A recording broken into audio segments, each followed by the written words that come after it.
It's Wellness Wednesdays, and it's another Wellness Wednesdays that not a lot of people who just get the videos on YouTube watch, but a ton of patrons watch. So that's good. If patrons like these videos, I've been getting a lot more comments through Patreon about these segments because people don't feel comfortable commenting publicly, but they will send messages on Patreon. Unfortunately, Patreon's message system is not very good. But it is a way for me to, I check it on Tuesdays to see what may be coming up for Wellness Wednesdays. Now, somebody's question got lost. I don't know where it's gone. I went back to look for it this week and Patreon has eaten it. So if you asked a question the last few weeks and I haven't done it, please re-ask. I'm really sorry. This is a really bad time to throw to Patreon, but help support this channel. Become a monthly patron, patreon.com/LeannaK. Today we're going to talk about something that actually does more directly apply to gaming. And I struggle for terminology on this one because it's what is normally referred to as trust issues. Now, the reason I did that in air quotes is because trust issues has always sounded to me like a person is dysfunctional and they have no reason to distrust people, when in fact what trust issues usually are a whole bunch of bad experiences causing people to go, well, the most likely outcome here is that somebody's going to screw me. And there's a lot of that in gaming.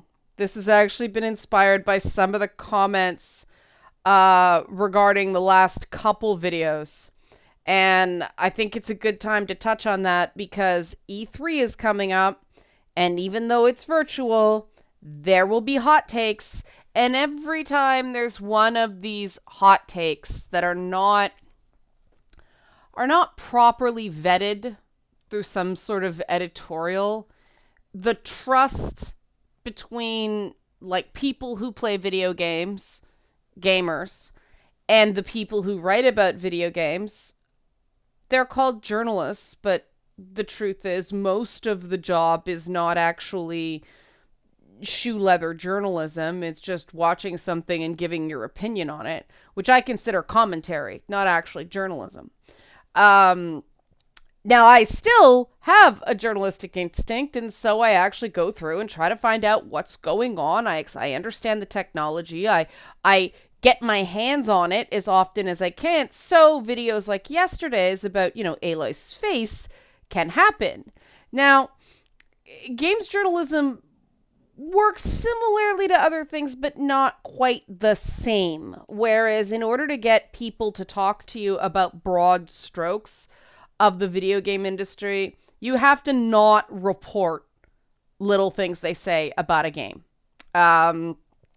Because that, if everything they say to you ends up in an article, well, they can't give you little tidbits. They can get fired. It's a violation of NDA.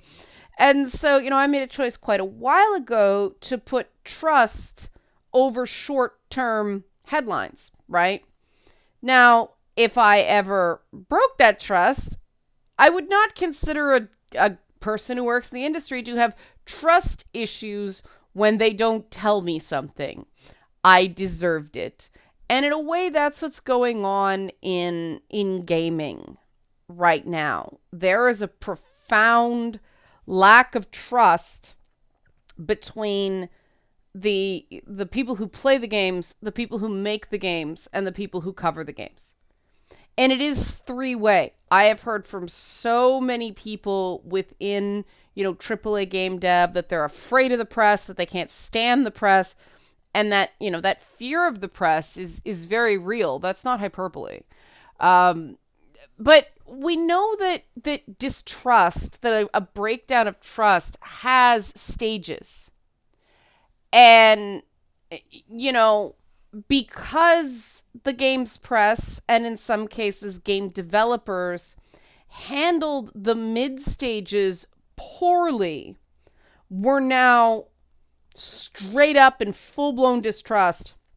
And that is very difficult to come back from, because I'm not a big fan of conventional wisdom of how to overcome trust issues.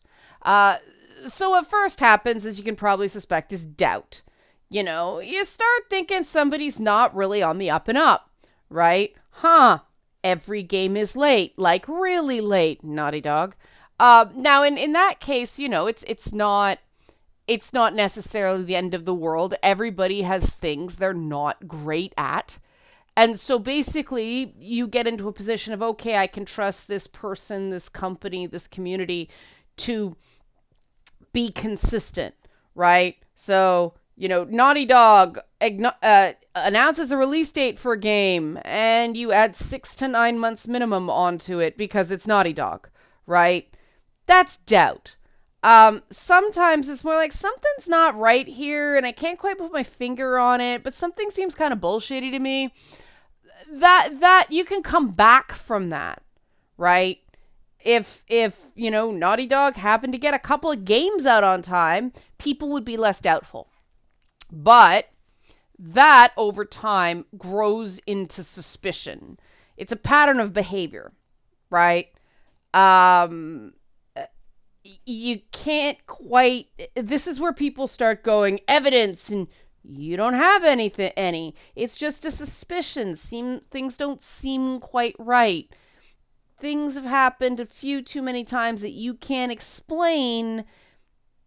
And if people keep telling you, if they keep invalidating these concerns, then we know what comes next, right? And you see this all over the place. Anxiety. And this is where I think we hit in around 2014, 2015. People started feeling extremely anxious. It stopped being just, I don't know, man, and started being like full-blown symptomatic. You started seeing people have utter meltdowns over things on the surface that seemed quite small or quite impersonal. But if you actually bothered to talk to people, which was my job at the time, you found out that, again, it was all the suspicion had just built up. All the suspicions, all the little disappointments, all the, broken promises. But enough about Peter Molyneux. And now they were in full-blown anxiety. They didn't know. Cattail. Hello, Zelda. Oh, hi, Scout.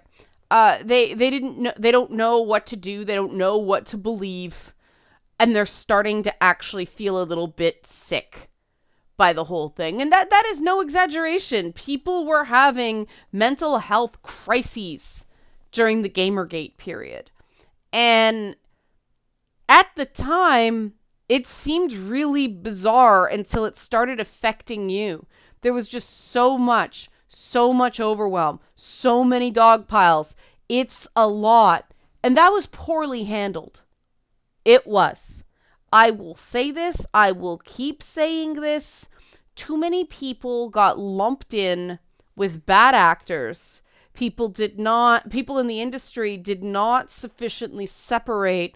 People were just having an attack of anxiety from legit trolls, many of whom were third party, many of whom were just looking to squat on a conflict, right? Too many people see poking at the nerds as a harmless activity.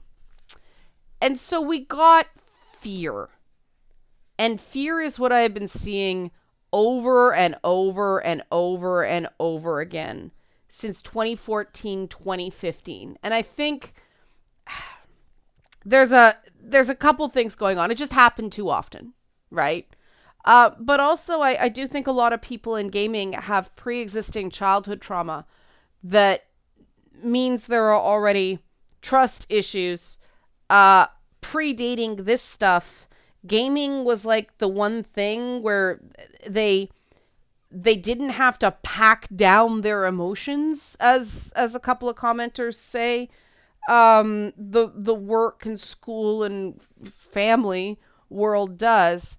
And it became full-blown fear. It just kept happening. the people they were looking to stop it were like, too bad. And of course, the problem was there that PR wings of game companies were saying, just shut up. Instead of, offering some positive supports, we support those who come to gaming with an open mind and open heart, stuff like that. It was just nothing. It was silence. It was, and what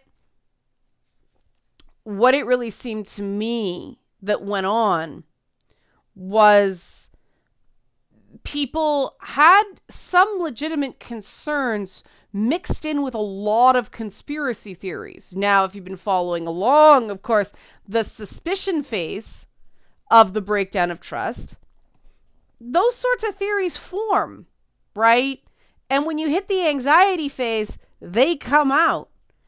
And instead of treating...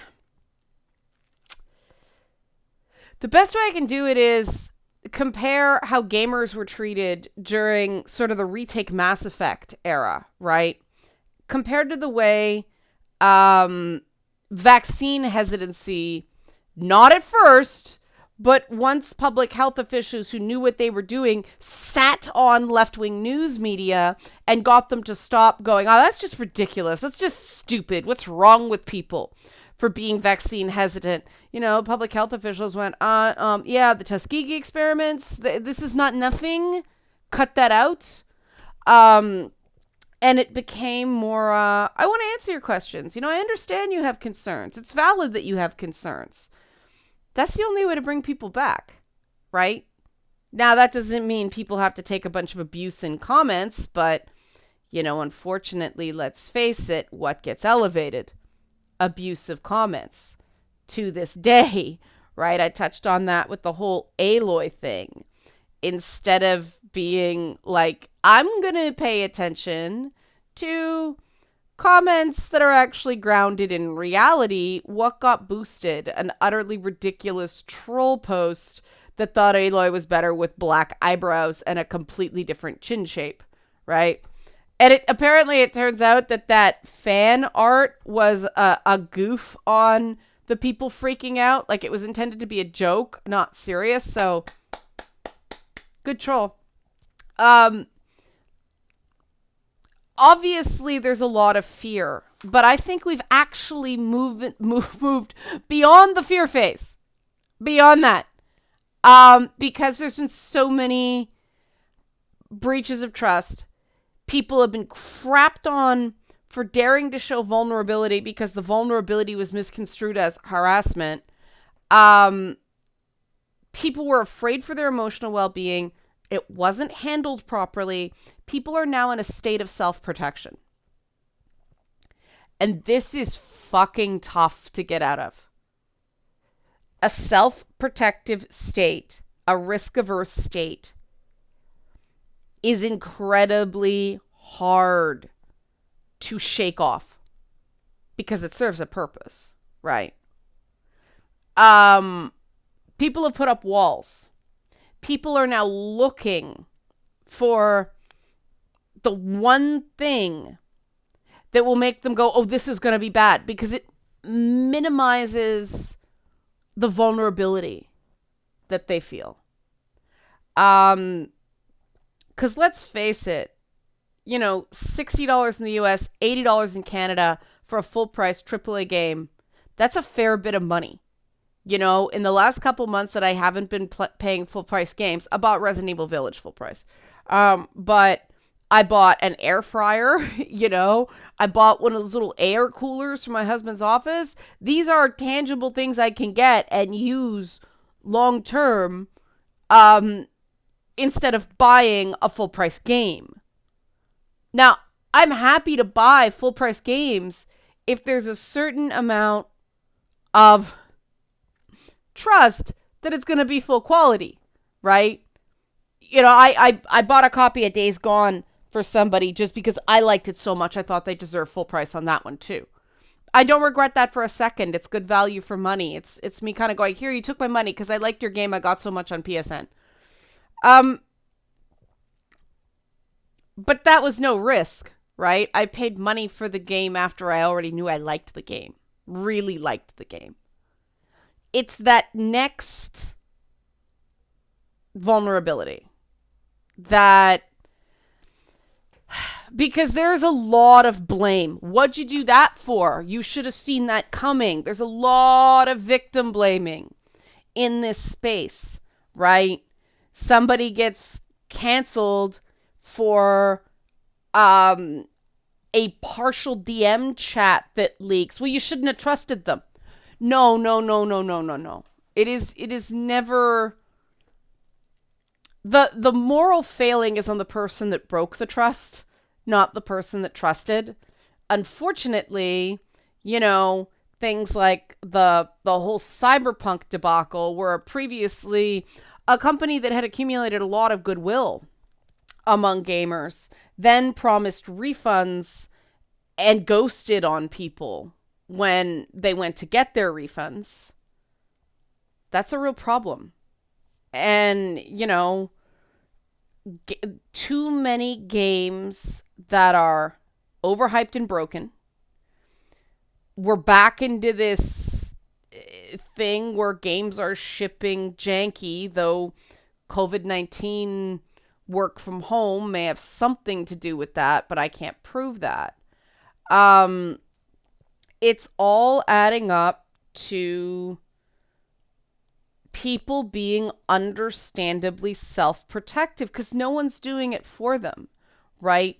If game companies were doing a better job saying, we want you to be happy, and if there's a problem, we'll fix it, right? No, we're getting that anybody who doesn't like Abby is a misogynist kind of stuff, and that's not every company, right? There's plenty of companies that don't do that, but that's what gets reported. So people just go in a self-protective mode, right? Getting out of that self-protective mode is very, very, very hard. And that's where we're at now. And that's why we have these ridiculous kerfuffles like Aloy's face, which I still maintain is, yes, I have a puffy fat face today because my TMJ is acting up and I have allergies.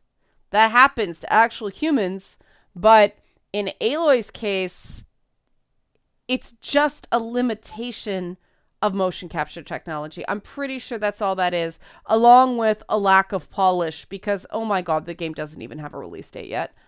I'm pretty sure they thought people were going to just be looking at the awesome robot dinosaurs and the pretty color palettes, not a few rough edges, right, on the presentation. I don't know why they thought that. People go through these things frame by frame to try to find flaws.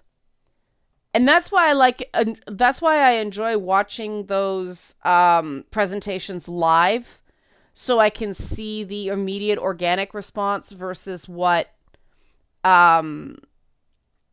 follows that is more artifice.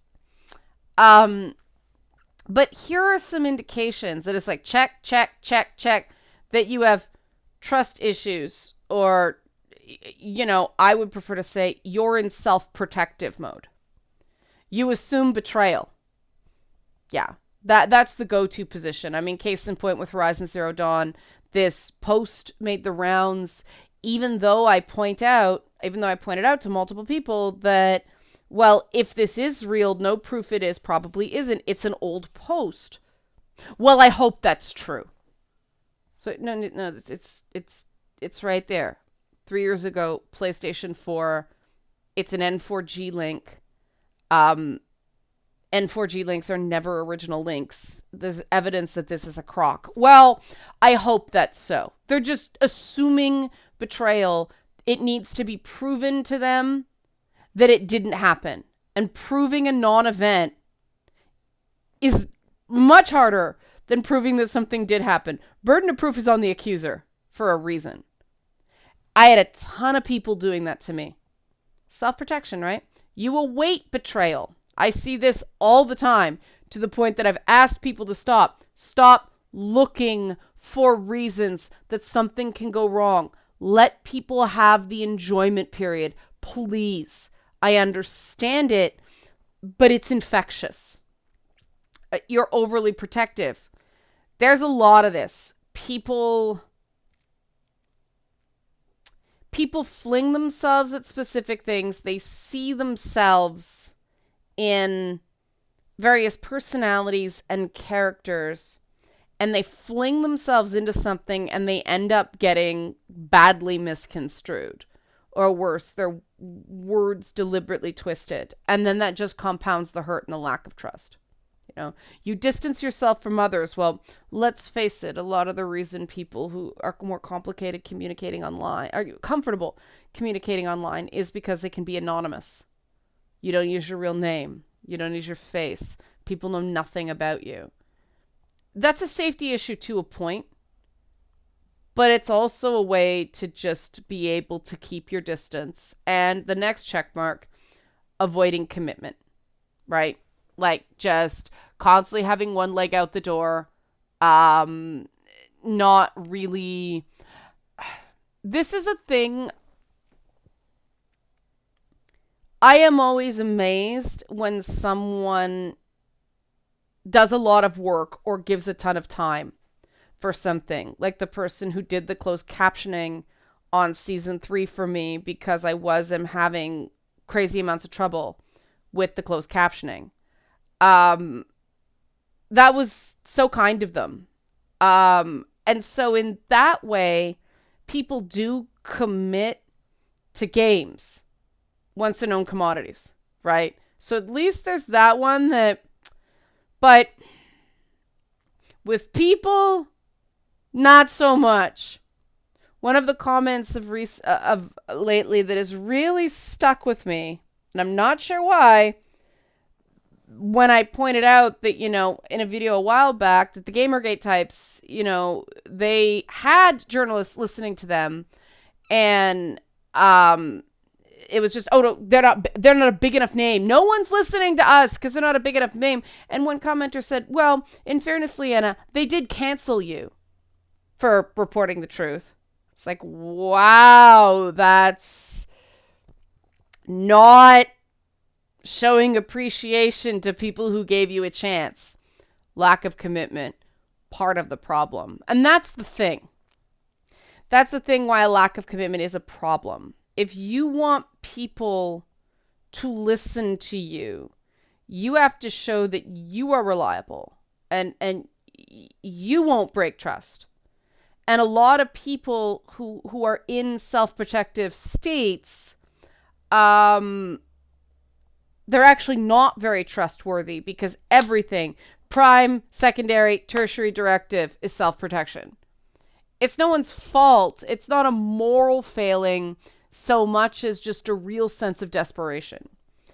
And this is another one that you see in games all along. You don't forgive the smallest mistakes. I was amazed when I went back and watched that Horizon Forbidden West trailer, how little Aloy is in it. How much you see of her face. It's like 2-3 little times, and it's like, well, bam, you miss it. And that was probably deliberate because it wasn't totally clean. They were showing gameplay. But those tiny little things, people just ran with it. That it was some sort of conspiracy. This was evidence of wrongdoing. It wasn't that people were like, well, that didn't look real great. I hope they fix that. It was running around with your hair on fire. Here's the problem with that. It creates a cascading lack of trust. People do not want to have to rely on people who are overly critical and unforgiving. So when you avoid commitment and you don't forgive small mistakes,